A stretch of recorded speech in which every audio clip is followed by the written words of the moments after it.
Welcome to Real Talk with Uncle D. I'm your host, Uncle D.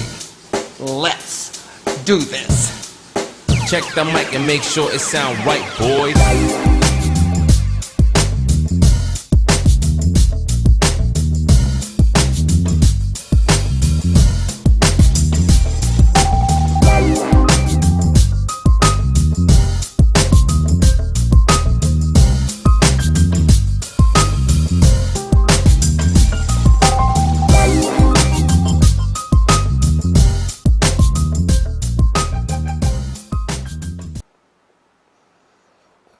Welcome to Real Talk with Uncle D. I'm your host, Uncle D. Sitting here in Kansas on another beautiful day. I want to give a shout out to my boy PMD, Paul Michael Davis. As it wasn't from him, I wouldn't be here speaking to you, man. You can catch him at MCTV Live. If you never turned into my podcast, I'm keep it real short and simple. My motto is, the more you know, the more you grow. I'm going to tell you about life lessons, what I've done, and how I've learned from other people and how I've learned to become me. So today's topic is dealing with our emotions, right? We got to use every emotion we have. The emotion I'm going to talk about today is loneliness. And man, when I found loneliness, man, it smacked me in my face, man. I hit it head on. So I'll start out like this. My third marriage, this is a lady I was going to spend my life with. She had a daughter, and I had a daughter with the same age. So it was perfect, man. But the bad thing is, she was a great lady, great mom. Everything was going good. We lived in the suburbs. Everything was cool. She had a back injury prior to us meeting. And so she had to go to the doctor and get a surgery. And then the doctor put her on OXYCOTIN and pain pills. I didn't really know that, I'm not an addict. So if I drink alcohol, drugs, I know when to stop. But obviously she ran the pain pills too long. And about a year into it, the surgery was unsuccessful, So she has to get the surgery redone. So the doctor's like, oh, we got to wait 8 months. More OxyContin, man. More OxyContin. Not a good deal, man. Not a good deal. So now she's hooked on OxyContin, man. And she starts stealing, man. She starts stealing money I hide. Man, she's like a hound dog. Sniff that money out, man. Sniff that money out. Take my mortgage money, whatever, man. She would steal from the kids' piggy banks, for money for cigarettes. Steal from people's purses in the gym and steal people's valuables. I have people to this day, cuss me out because she stole her grandmother's ring, and man, there's nothing I can do about it, man. She basically messed my life up, man. I lost my house, my kids, I lost everything. But man, what can I say? It ain't like we're out there plotting on people. So it is what it is. But this one particular day, and we never even think about this, she used to fall asleep, like when we're eating dinner or just talking, or she's at a stop sign in her car, and she would fall asleep and run into the back of a bus or something. This is real talk, man. And but I remember this one particular day, because we had a dog, man. The dog was cool as hell, right? But dogs lick up everything, right? So she's eating a bowl of cereal and she's standing up and leaning over, all messed up, right? And it's not funny, but it is what it is. So the dog's licking out the bowl and she's dropping pills. So now she's dropping Oxycontins and Adderall and Xanax. Guess what, man? My dog's an addict, man. Y'all don't even think about that, man. My dog's a freaking addict. My dog's becoming her, If I come home after work and my dog's running around in circles, man, I know my dog just dropped some Addy, man. Some Adderall, It's not funny, but it is, And then the next day, if he's chilling, man, that fool just dropped some Xanax, He's living her life. Man, it's a wild life, man. My podcast before, I talked about the fast life and becoming a stripper, man. And this life twisted me, dude, because I had no idea how to handle this, man. Had no idea. It was chaos. Freaking chaos, man. So after it happened, man, I figured I'd be with this woman for the rest of my life, And once shit happened, man, it tore me up. I got tattooed up. I didn't give a shit. I'm going to say shit. I didn't give a shit about nothing, man. I wanted people to look at me like I was a scumbag, man. I was mad at the world, man. She lied to me, man. She lied to me, man. She took my kids, my dog. She took everything, man. Man, lied to me. You know, I want to feel special. I wasn't shit. I wasn't nothing, man. Wasn't nothing. Wasn't nothing. But it's just the way it goes, man. It's just the way it goes sometimes. What do? You know? But, you know, we came to a place in life where loneliness slapped me in my face, man. After all this, loneliness slapped me in my face. Why do five fingers say to face, like Dave Chappelle said? Why do five fingers say to face? Slap! Man, life slapped me in my face, son. Slapped me in my face like that. My kid called one day. My ex was tripping. My wife was tripping, man. And the kids were scared. So, man, I had to call my kid's mama, man. So she picked her up, and I had to call my stepdaughter's parents. I had to call them, right? Guess what? My kid gone. Gone. Her mom got full custody. I ain't got no place to live, man. Stepdaughter. Gone. She gone for life, dog. My dog, he's gone. $10,000 in mortgage, gone. House, eventually gone. It's a lot to deal with, man. A lot to deal with. But, you know, it made me a better person, man. So I had to get an apartment. And you know what? My apartment had no pets. Guess what? There goes my dog, man. My dog was the coolest dog in the world, man. I had a lab. Man, I could throw tennis balls up in the air. He'd catch everything, man. Take him to the dog park. He was a lab, man. He loved to swim. He was the best dog in the world, man.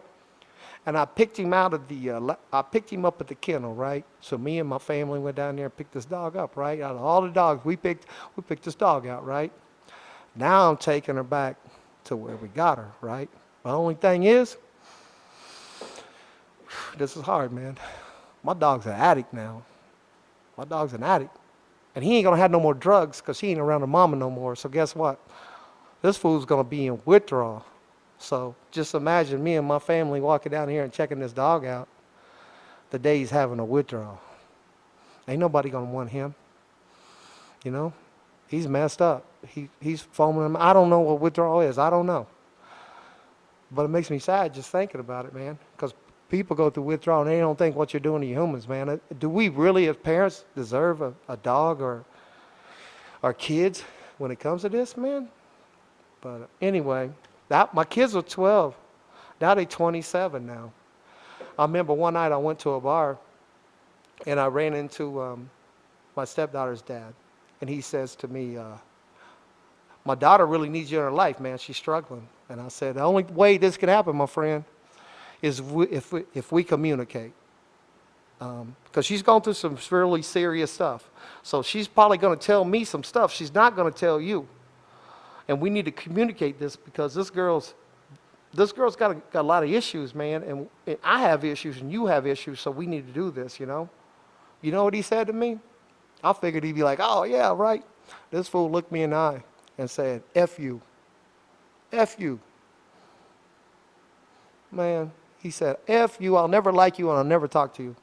I thought to myself, man, that's an ignorant statement. How can you, as an adult, take someone away from your kid that your kid loves and adores because of your ego? So, man, I put 6 or 7 years of being a dad in this girl's life, man. And that shit's gone. And I can't do nothing about it because I'm just going to make her life worse by trying to interact. So I had to bounce, man. I had to put all my energy in my own kid, you know.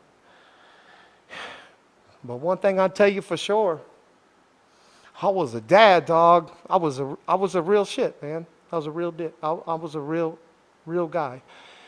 And it's going to make me emotional, man. I didn't even realize how good a dad I was because I thought everybody thought like this. I never judged my kids. I let them be who they want to be, you know.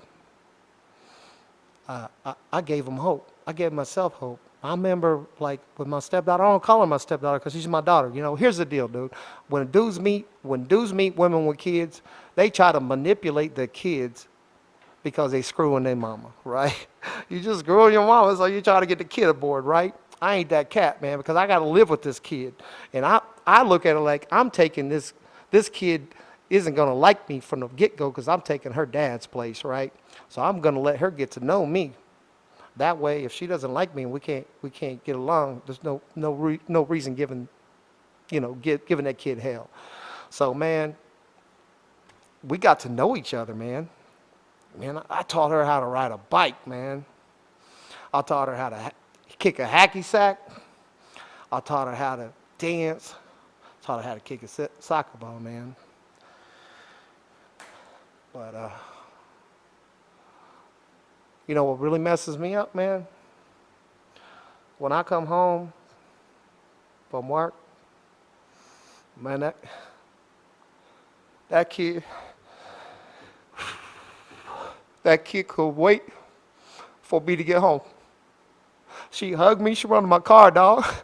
She run to my car and grabbed me because she couldn't wait to see me because she knows she going to have fun, right? Man, screw that, man. I'm a good dad, man. I'm a real MF, man. I'm proud of myself. I gave them kids some tools to be like, hey, man, this cat being who he wants to be. You know, we supposed to protect them. You know, we're supposed to protect our children and be there for them. And a lot of us, you know, are mean to our children, may even molest our children. I don't know, man. But I couldn't imagine hurting a kid, man. So we set in the stage. So to me, it was simple. It was like, I want this kid to have fun. You know, I want this kid to know what's coming at them. I want to know about drugs. I want them to know about sex and masturbation or whatever, all the stuff we hide. But we're human. We're sexual beings, man. Just because you have sex doesn't mean you're a bad person or you're a pervert. I mean, we're designed to be sexual beings. So I don't hide anything from them. You know, we all have vices. You know, we just love each other. So those 6 or 7 years of true freaking love, man, freaking going overnight, man, because of somebody's ignorance, man. Don't make no sense to me, man. Doesn't make any sense. So, but anyway, like later in life, like my daughters meet people, right? And people always say, I'm sure you hear this too. What do you think about Fred or this guy? What do you think about a boyfriend? Man, I ain't sleeping with that cat.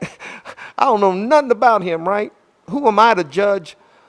Who am I to judge who she's with? As long as she's happy, it doesn't matter what race or whatever. I'm not that dude. So to me, if she's happy, that's all I want. Why does my opinion matter? Man, I'm shitty at this game. I'm terrible with relationships, right? Who am I to judge? You know, I'm on the 3-strike program. I'm like prison. I'm 3 strikes. I'm out. Man, I've been married 3 times. I'm on the 3-strike program. I still don't know nothing today, you know? So quit judging your kids and let them do their thing and let them live their life, you know? And that's all we can ask of each other, right? So all I got to say is, son, thanks for riding the Uncle D train. I hope you enjoyed the ride. I'll see you next time. Love you, Uncle D, for sure. Over and out. Gotcha. Thanks for tuning in. Your favorite uncle, Uncle D, for advice, swag, motivation, and life lessons. Sounding off, repping the Midwest, for sure. Yes, sir. If you're watching YouTube, don't forget, like, share, comment, and subscribe. And don't forget to hit that notification button on the side. Bing, bing. Hey, Uncle D, sounding off, for sure. Over and out.